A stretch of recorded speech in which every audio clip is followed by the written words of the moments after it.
자, 질문 받겠습니다. 네. 네, 고맙습니다. 네. 반갑습니다, 스님. 네. 능인 부산 본원 7기 김민선입니다. 네, 반갑습니다. 스님, 우리에게 주어져 있는 시간은 한정되어 있어서 그렇습니다. 모든 것을 다 할 수는 없습니다. 그렇습니다. 네, 네, 그렇죠. 어떤 것은 취하고 어떤 것은 포기할 수밖에 없는데요. 그렇습니다. 스님은 어떤 기준으로 음. 일의 순서를 정하시는지 네. 시간 관리는 어떻게 하고 계신지 궁금합니다. 네, 박수로 말씀하십니다. 네, 네, 네, 좋습니다. 네. 뭐 스님 우선 스님은 어떻게 하고 계신지 제가 이제 저는 중이 깎아 중이잖아요. 머리 깎고 살잖아요. 그러니까 스님하고 세속 사람은 다르죠. 근데 제가 이제 하나 말씀드리고 싶은 건 이런 거예요. 저는 사실 정말로 제 진심 말씀이요. 제가 이렇게 살고 있잖아요. 시주해 주신 쌀로 먹고 사는 거예요.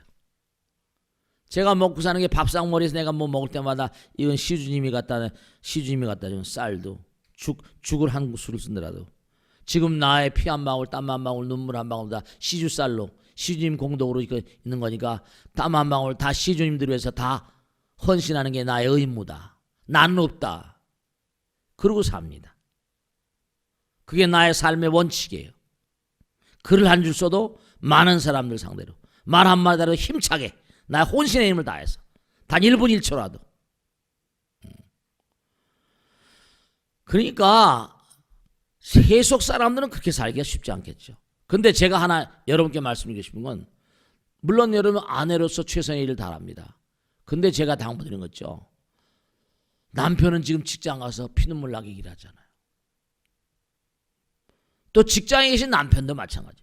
자기 열심히 일하지만 아내가 아들 딸들 놔주고 가정을 헌신하고. 그러니까 우리가 삶을 살아가는데 아까 좋으신 말씀에 24시간 잠자는 시간 뭐하는 시간 빼버리면요. 그럼 정말 시간이 없습니다. 그래서 전 철칙이 딱 두 가지 있는데요. 하나는 피 한 방울, 땀 한 방울, 눈물 한 방울 최선을 다해서 신도인들에게 나의 모든 걸 던진다. 두 번째로 그 대신 뭔고하니 어느 스님들보다 훌륭한 스님들에서 매일 철저히 공부한다. 그게 내 철칙입니다. 목숨이 난 날까지 영원히. 만일의 법당에 나오신 분들이 내가 노력을 하는데 아까도 말씀했죠.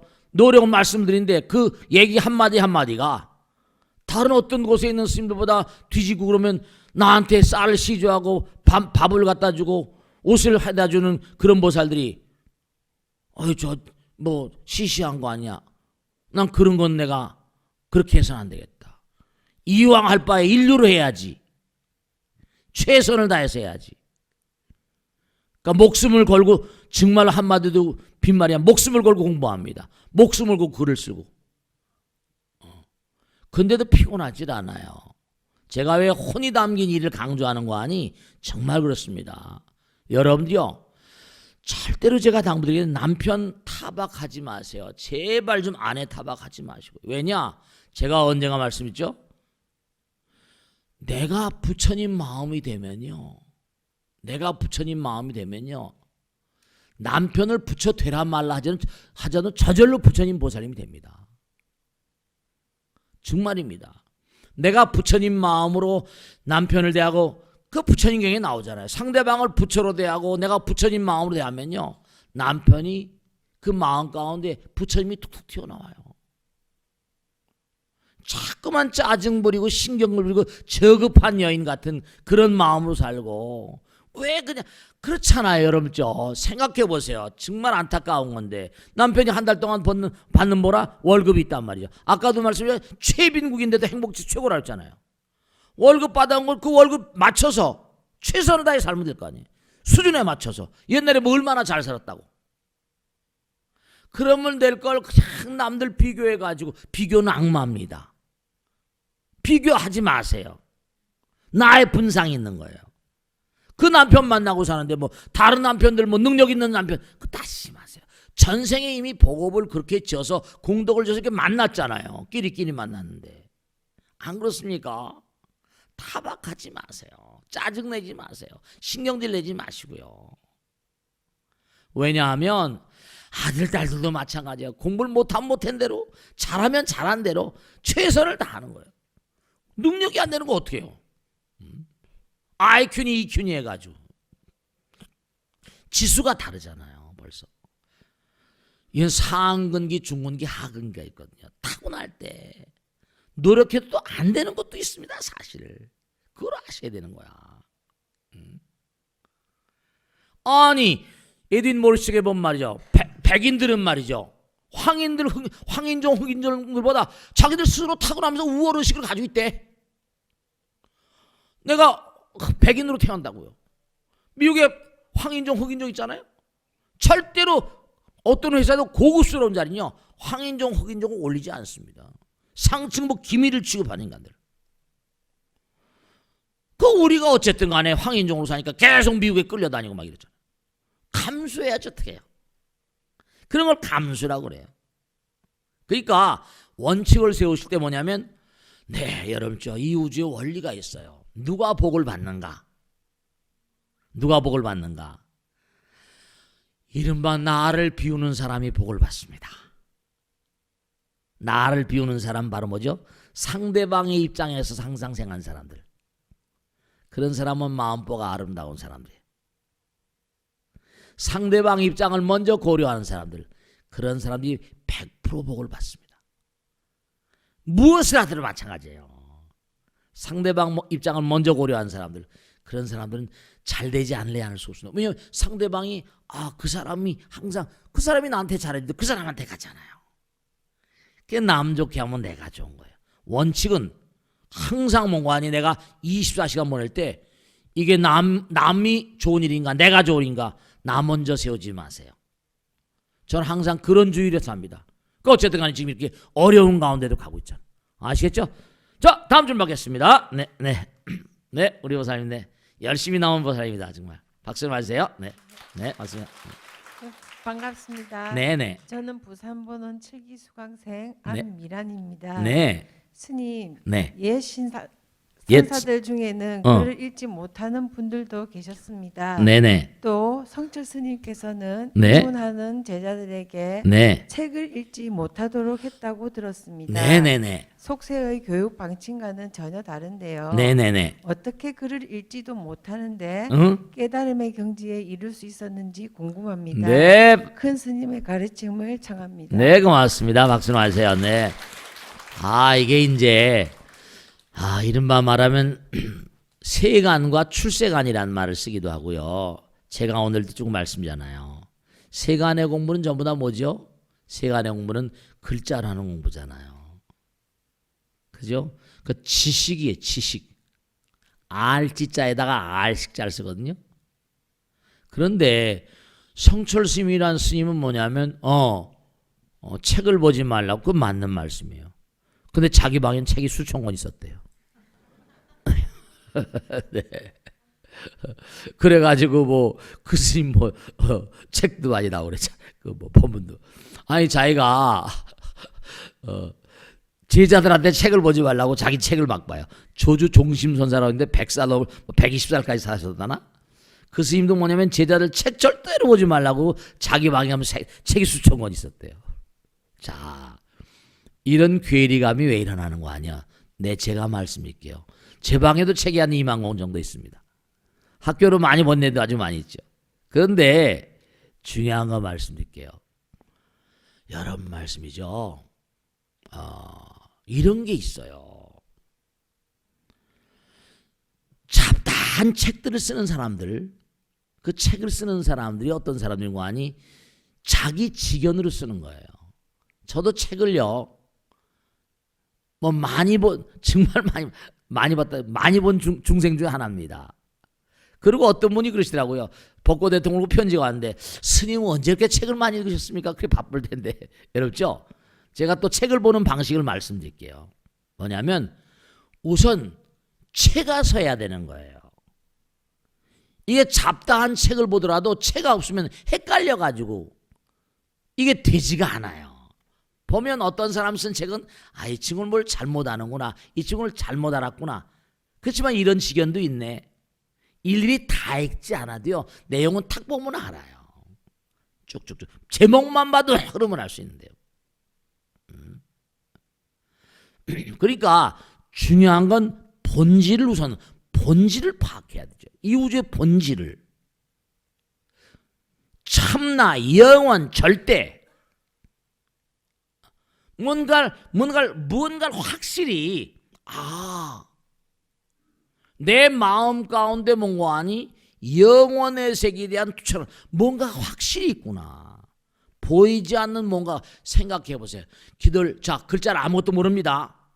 옛날에 무슨 난 놓고 기억자도 모르죠. 근데도 그분들이 뭐죠? 장독대에다가 할머니 할아버지들 옛날에 그걸 알았습니까? 그런데도 뭔가 아니 뭐예요? 장독대에다가 뭐죠? 정한수 한 그릇, 주발 한 그릇에 물 한 그릇 담아놓고 뭐예요? 간절히 기도하잖아요. 왜 기도해? 그분들이 왜 글자 읽어서 기도합니까? 그렇게 기도하고 나면 뭔가 좋은 일이 생긴다는 걸 알거든요. 이른바 보이지 않는 세계가 나를 지켜보고 있다고 할 때 3000배를 해보세요. 정말로 몸과 마음을 던져서 이 고기 껍데기 너머에 뭔가 아니 뭐가 있는 걸 체험을 딱 한번 해보세요. 확실히 모르고 말하고 모르고 쓰고 모르고 떠드는 사람이 너무나 많으니까. 그래서 여러분들이 하나의 신앙이랄까 신행이랄까 믿음의 체를 세우기 전까지는 어떻게 보면 책은 군더더기예요. 군더더기. 그러니까 공부를 하고 난 다음엔 그 다음에 이제 이른바 식견이 제대로 쓰면 뭔가 이게 이제 보면 이게 이렇구나 이제 판단이 쓰는 거죠. 척도가 있어요. 그래서 그 단계를 넘어가기 전까지는 너무 헷갈리니까 또 어떤 사람은 그렇게 얘기하는 사람이 있어요. 많은 책을 읽다 보면 또 나름대로 뭔가 아니 지견이 있을 거 아니냐. 뭐 여러 가지 방법이 있겠죠. 중요한 거는 그러니까 왜 그 스님들이 뭐 책을 그쵸 옛날에 양주동이라는 분이 제가 어렸을 때 양주동이라는 분이 계셨거든. 남합소고서 이른바 말하면 책을 엄청나게 많이 읽었대요. 그 말도 잘하시고 말이죠.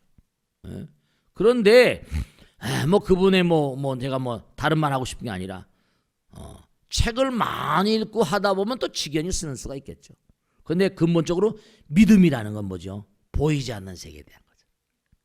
영원에 대한 거예요. 절대에 대한 거. 이건 체험입니다. 종교는 체험의 영역이기 때문에 종교는 체험의 영역이잖아. 몸을 부딪고 들어가야 되는 거야. 종교는 체험이 중요해. 실천이 중요하고 신해행증이라고 그러잖아요. 문사수증. 듣고 생각하고 수행하고 증명하는 건데 여기 글줄이 뭐가 필요 있어? 깨달은 자. 그러니까 제대로 뭘 아는 자의 말을 들으겠죠? 믿음이 있고 믿음이 있는 거예요. 이 믿음을 확실히 그 다음에 이해하고 행동을 하고 증명을 했는데 여기 무슨 책이 들어갈 경우가 있어. 그러니까 부처님께서 84,000 대장경을 다 말씀하신 다음에 한마디도 뭐라 나는 말한 바가 없다 이래 보신 거예요. 몸으로 부딪고 들어가는 것이 원칙입니다. 그래서 그 다음엔 글을 아무리 보더라도 책을 쓴 다음엔 상관이 없으니까 성철신방의 책이 수천 권이고 조신방의 책이 수천 권이었던 거예요. 아시겠죠? 그런 걸 아시고 우선 하여간에 제가 항상 드리는 말씀인데 정말 기도를 열심히 해서 기도를 열심히 해가지고 뭔가 부처님 세계를 체험해 보신지 참선해서 뭔가 몸을 체험해 보신지 그게 아니면은 책을 읽어도 이게 뭔가 공허한 메아리일 수가 있고 쓸모없는 것일 수가 있어요. 아시겠죠? 자, 그러면 익명 게시판으로 온 것을 말씀드리겠습니다. 스님, 저는 40대 중반의 남성입니다. 얼마 전에 갑상선암으로 수술을 받았습니다. 수술 받고 나니 세상이 그 이전과는 조금 다르게 보이는 느낌입니다. 지금까지는 남들도 다 그렇게 산다고 아침 일찍 일어나서 출근하고 밤늦도록 야근하고 회식하는 생활을 당연하게 받아들였는데요. 현재 직장 다니시는 말씀 이거 또 방송 들으시면 있죠. 저녁에 늦게 못 드시지 마세요. 좋지 않습니다. 이게 고혈압, 당뇨, 대사증후군을 부르는 원흉입니다. 마음 같아서는 지금이라도 회사를 그만두고 어려서부터 하고 싶었던 제빵을 배워 빵집을 차리고 싶습니다. 이분이 어렸을 때 빵집에서 빵을 많이 얻어먹은 모양이네. 근데 두 딸과 아내와 나이 드신 부모님께 이런 얘기를 꺼내기가 쉽지 않아 망설이고만 있습니다. 빵집을 해가지고 무슨 성공할 가능성이 빵집 다 망합니다. 이런 소리 하지만 마흔 중만에 꿈을 찾아서 새로운 도전한다면 그래 넌 할 수 있어 열심히 해봐 라고 말해줄 사람이 몇이나 되겠습니까? 게다가 나 하고 싶은 것 하자고 가족들을 고생시킬 수도 없고요. 그렇다고 그냥 참고 살자니 하루하루가 권태롭고 시간이 가는 것이 아깝긴 합니다. 스님 이번 생은 그냥 이렇게 참고 살아야 할까요? 어떻게 하면 좋을지 큰 스님의 지혜를 나누십시오. 진지한 자세로 편지를 보내오셨는데 우선 이분은 좀 제가 꼭 한번 말씀드리겠습니다. 지금 이분이 하신 일이 무슨 일인지 잘 모르겠습니다. 우선 제가 당부드리겠는데 이분은 이런 생각을 가지고 있다는 것 자체가 어떤 일인지 모르겠습니다. 우선 자기 분야의 달인이 된 것 같지 않아. 어떤 분야든 자기 하는 일에 달인이 되면요, 그 사람 어디 가도 환영받습니다. 우선 이 사람은 직장에서도 크게 mon고하니 환영을 받는 사람 같지가 않아. 직장에서 저 친구 잘한다 막 이러면 신나서 더 일하지. 우선 자기 분석을 해야 됩니다. 자기 분석을 해. 나는 지금 이 하고 있는 이 일이 정말 지금 보면 애들 꿈 마누라 다 있잖아요. 그럼 어떻게 해요? 물론 이런 건 있어요. 대회사들도요 이걸 아셔야 됩니다. 뭐 이분이 다 그걸 느꼈는지 모르겠지만 뭐 어느 대학이다 뭐 어떻게다 딱 뭐 어디까지는 부장선, 어디가 과장선, 부장선, 뭐 임원선, 뭐 요즘엔요 이걸 아셔야 됩니다. 제가 뭐 회사 이름은 되지 않겠습니다. 굴지 회사에 한국 최대 회사입니다. 최고 회사입니다. 거기서도요 한국 대학 출신들 임원들을 한국 대학 출신 부장들을요 임원으로 올리지 않습니다. 지금 난리가 났어요. 왜 안 올려주냐? 왜냐? 외국에서 스카우트해 옵니다. 똑같은 임원 월급을 주고 외국 애들을 데려와요. 왜 그런지 아세요? 여기 실적이 안 나는 거예요. 외국 물을 먹은 애들이 훨씬 mon고하니 세계적인 어떤 흐름을 가지고 더 잘 뛰고 더 실적을 낸다 이겁니다. 한국에서 커 나온 애들이 문제가 있는 거예요. 그러니까 달인이 안 된 거예요. 똑같은 임원 월급을 준데도 세계에서 막 들어오는 거예요. 영어 잘한 데다가 실적이 안 나는 거야 이거. 월급만 받아먹지. 아니 중국에서 막 한국에서 막 200만 원짜리 테레비를 갖다가 중국에서 막 80만 원짜리 때려버리는데 되겠어 이거? 정말 앞으로 큰일입니다. 그걸 아셔야 돼. 우선 나는 꼭 이 방송을 보신 분들한테 말씀드리고 싶은 건 어느 부문에 근무하신 분이라도 그 직장에 최선을 다하란 말이야. 실적을 내라고요. 달인이 되란 말이야. 건성건성 살지 말고 혼을 담아서. 우리나라는 지금 하늘이 도와줘야 살 나라입니다. 지성이면 감천처럼 건성건성 시간을 보내면 안 돼요. 이게 그래서는 안 돼요. 유대인들이 무서운 이유가 자기 하늘의 신임지하는 거거든요. 항상 신과 더불어. 그러니까 빵집 할 생각은 버리세요. 제가 확실히 말합니다. 야, 절대로. 왜냐? 빵집은 이미 포화 상태입니다. 아시겠죠? 엊그제 신문에 보니까 음식점이 망하는 게 신문에 담았지? 죄다 망한다고 나왔습니다. 빵집 좋아하지 마세요. 낭만적인 생각을 할 수 있는 인생이 아닙니다. 그냥 빵집은 그냥 그림으로 남겨두세요. 그러신 다음에 진지하게 자기 성찰을 해봐요. 여러분죠?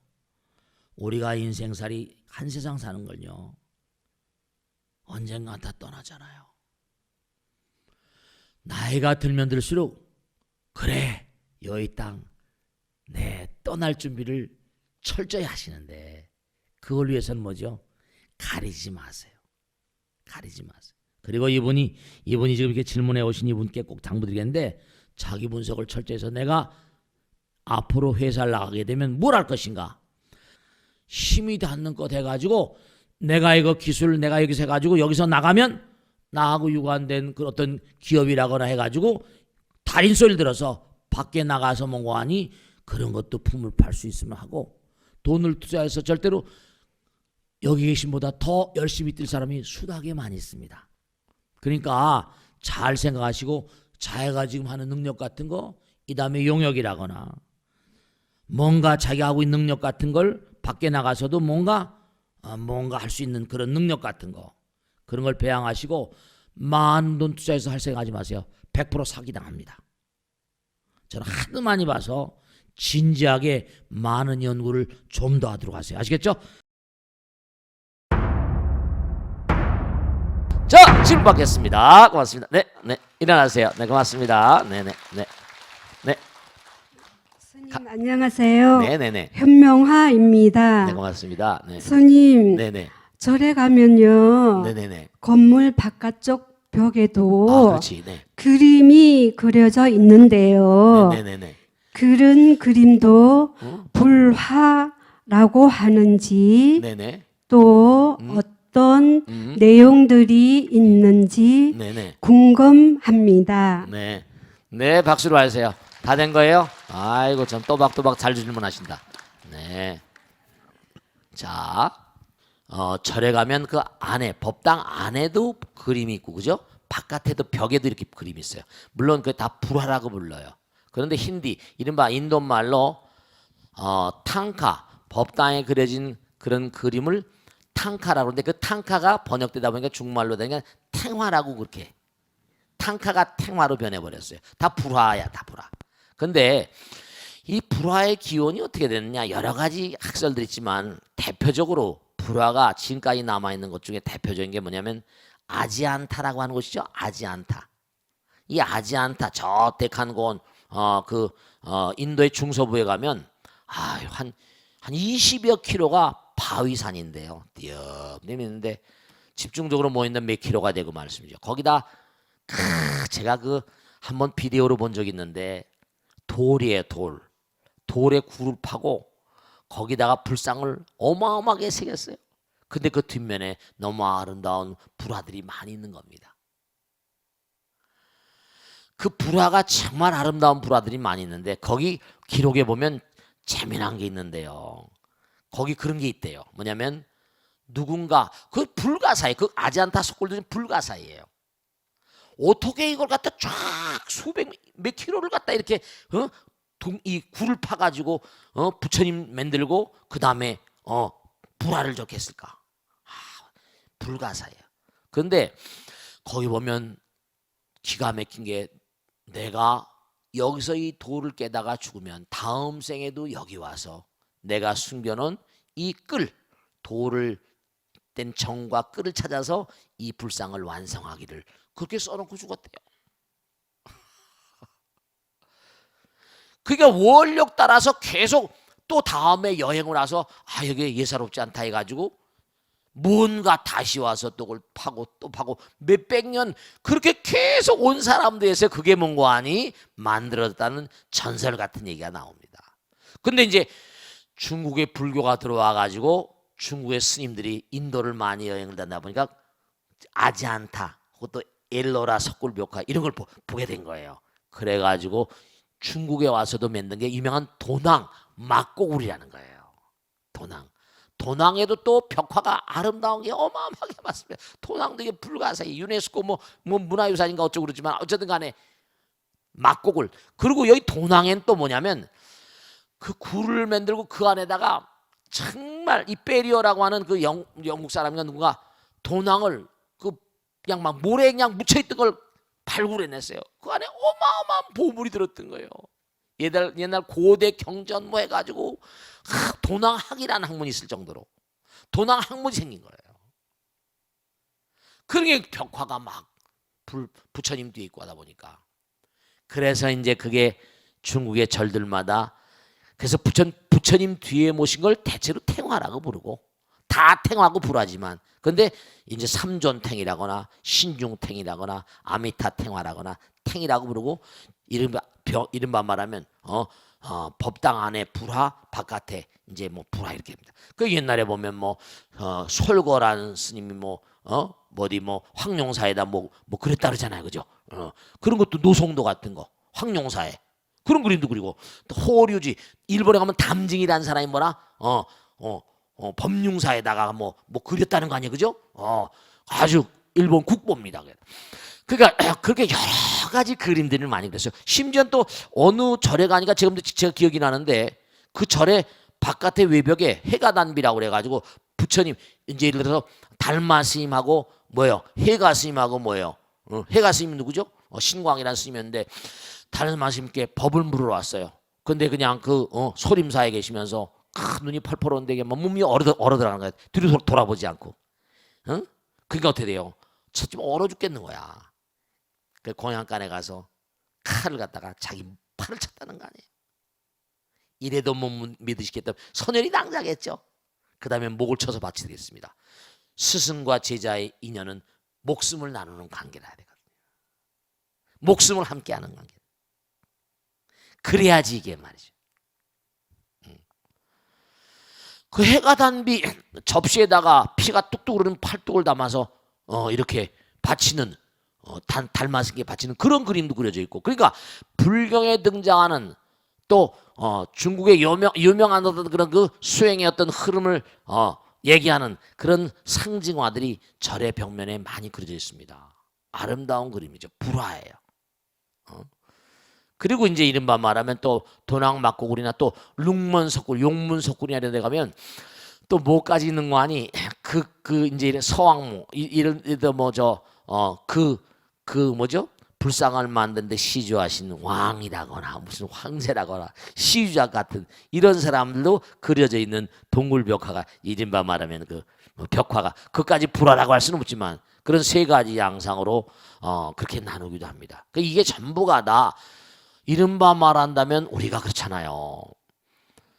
우리가 뭐 예술 그러면 음악도 있고 또 미술도 있고 뭐 여러 가지 있잖아요, 그죠? 조각도 있고.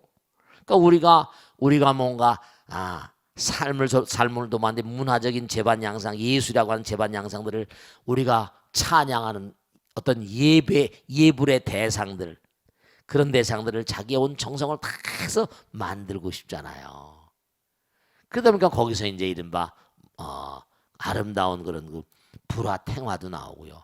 우리나라도 국보 가운데 뭐 탱화가 많죠. 심지어는 뭐 그 탱화 같은 거 막 너무 아름답고 그런 거 뭐라 잘라다 그냥 팔아가 절도해가지고 팔기도 하고 막 그런 것들 있잖아요. 일본 사람들이 죄다 많이 가지고 왔어요.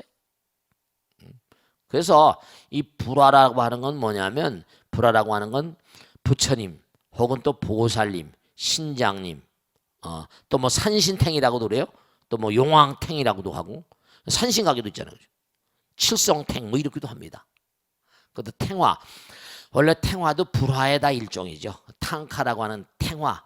인도말에서 나오는 거니까. 그래서 탱화나 불화나 다 불화니까 뭐 그러니까 차별 없습니다만 특별히 이제 이른바 탱화 그러면 법당 안에 이렇게 모셔져 계신 그런 분들을 탱화라고 하고 밖에 있는 건 뭐 벽화라고 부르기도 하고 합니다. 아름다운 그 불화들이 많죠. 또 그다음에 뭐 절엔 또 아름다운 절 음악이 있잖아요. 뭐 범패라거나 그 인도 음악이거든요. 다 항상 법당에 이른바 성물들 우리가 법당에 어떤 그런 불구들 탱화들 이런 숭배하는 마음으로 기도하는 마음으로 이렇게 대하는 게 좋습니다. 아시겠죠? 자, 다음 질문 하겠습니다. 고맙습니다. 네, 박수로 맞으세요. 네, 일어나세요. 네, 고맙습니다. 네. 스님, 전통 사찰에는 전각들이 많은데요. 그렇죠. 네네.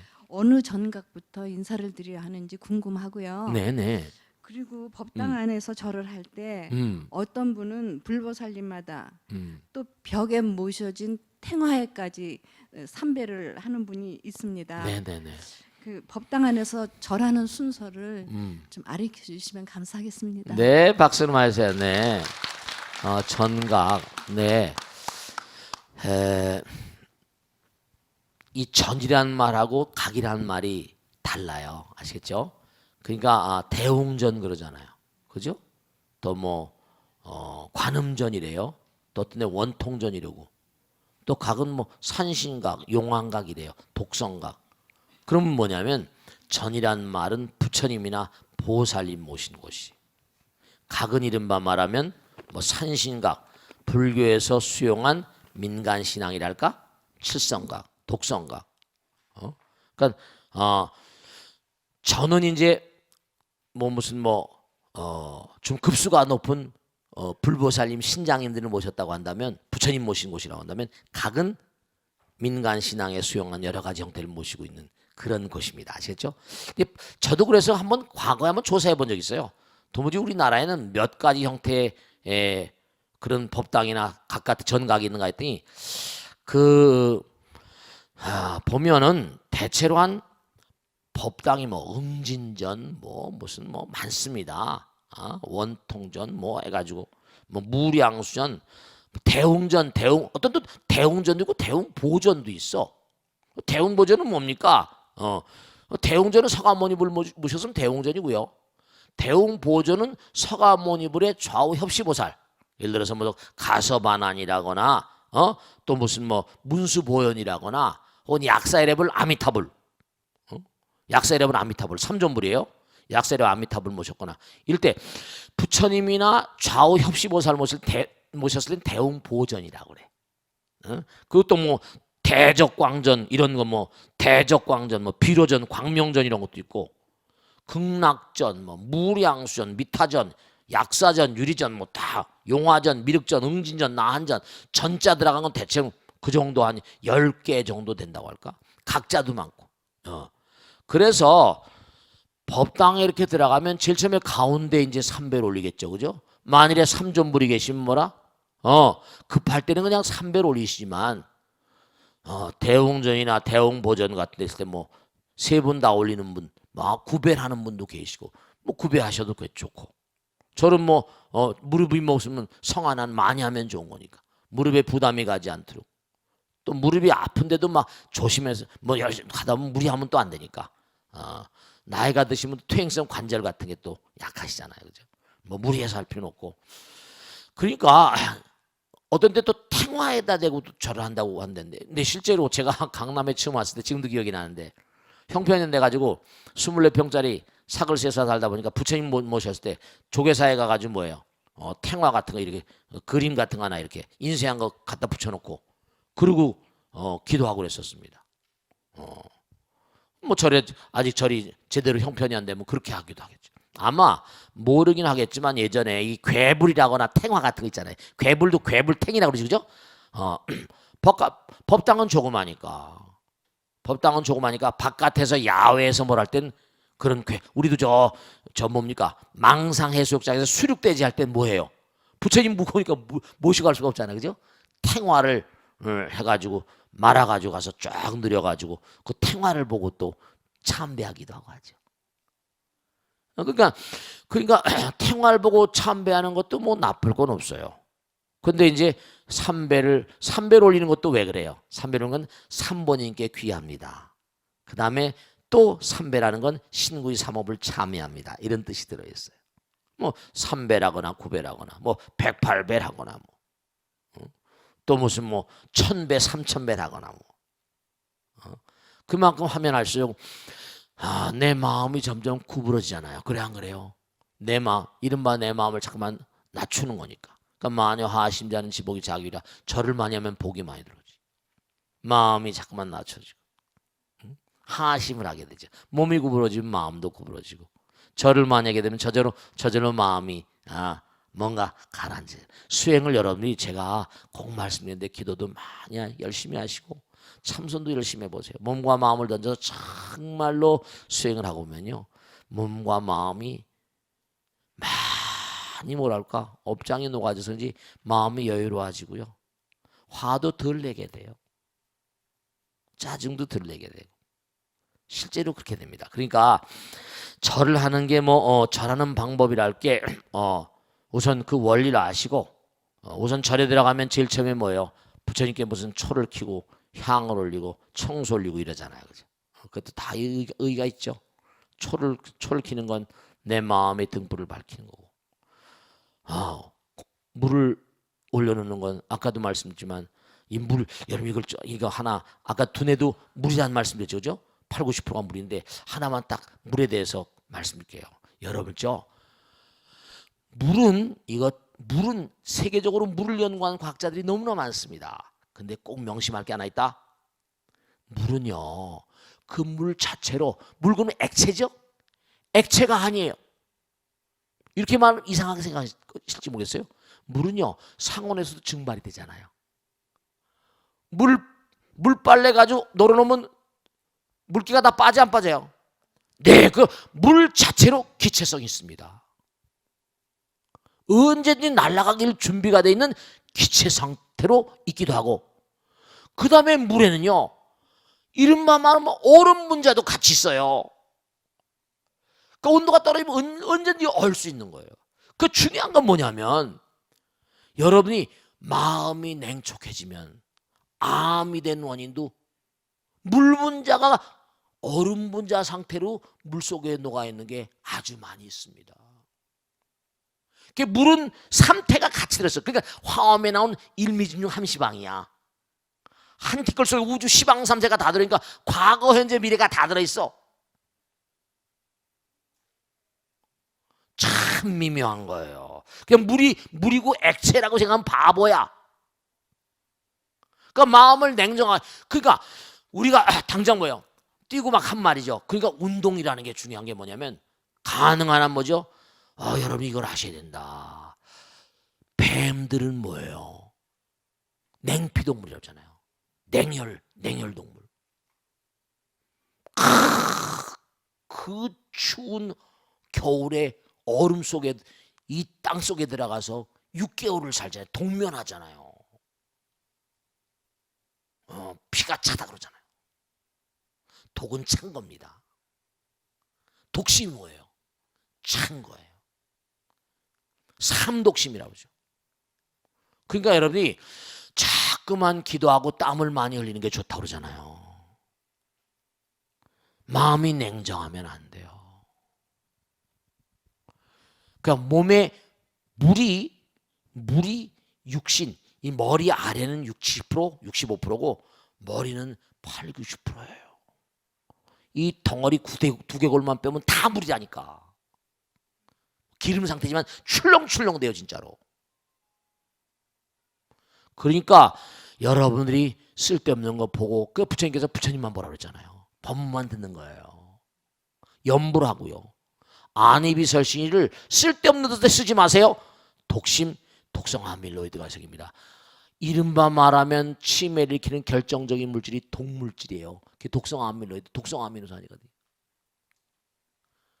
독이 딱 들어가 버리면요, 몸에 암의 근본 물질이 생길 수가 있습니다. 그러니까 몸을 얼리지 마세요. 그러니까 몸이 냉한 게 나쁘다 그러잖아요. 물들 너무 차가운 거 먹지 말라 그러죠. 냉장고 금방 끊어서 먹지 말라 그러죠. 그거 나쁜 거예요.